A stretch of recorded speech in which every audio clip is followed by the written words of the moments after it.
Assalamualaikum warahmatullahi wabarakatuh. Perkenalkan, nama saya Salman Hasanah dari kelas 10 B4.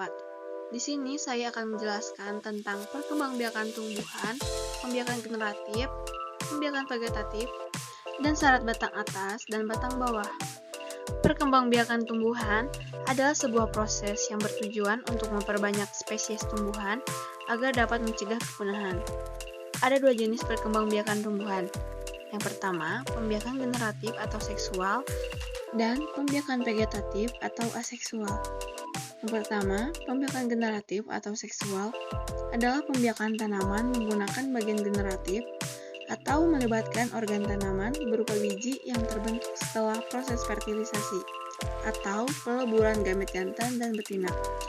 Dan yang kedua, pembiakan vegetatif atau aseksual adalah pembiakan tanaman yang menggunakan bahan tanaman selain buah dan biji, atau tanpa adanya fertilisasi, melainkan menggunakan bagian dan bahan induknya, seperti daun, bawang, dan organ khusus lainnya. Pembiakan vegetatif dibagi menjadi dua, yaitu vegetatif alami dan vegetatif buatan. Vegetatif alami adalah pembiakan tanpa buatan atau campur tangan manusia, sangat mudah dan tidak melibatkan teknik tertentu.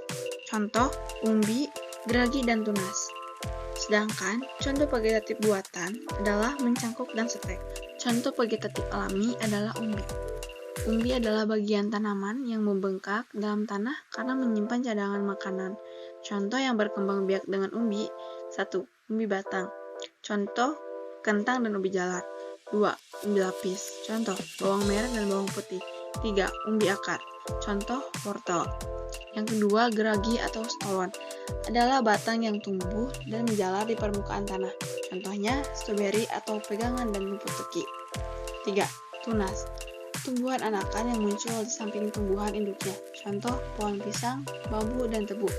Contoh dari vegetatif buatan adalah mencangkok. Mencangkok adalah suatu cara mengembangbiakan tumbuhan dengan menguliti yang ada. 2. Stek. Stek adalah perkembangbiakan dengan jalan menanam batang tanaman agar jadi tanaman baru. Contoh, singkong. Berikut syarat batang bawah dan batang atas. 1. Syarat batang bawah. Yang pertama, dapat menggunakan biji asalan atau sapuan untuk menghasilkan batang bawah. Yang kedua, berdiameter 3-5 mm, berumur sekitar 3-4 bulan. Yang ketiga, disarankan penyiraman cukup atau media cukup basah. Yang keempat, batang bawah dipupuk dengan urea 1-2 minggu sebelum penempelan. Yang kedua, syarat batang atas. Yang pertama, batang atas atau entres yang akan disambungkan pada batang bawah diambil dari pohon induk yang sehat dan tidak diserang. Yang kedua, pengambilan entres ini dilakukan dengan menggunakan gunting setek atau silet yang tajam. Yang ketiga, panjangnya kurang lebih 10 cm dari ujung pucuk dengan diameter sedikit lebih kecil atau sama besar dengan diameter batang bawah.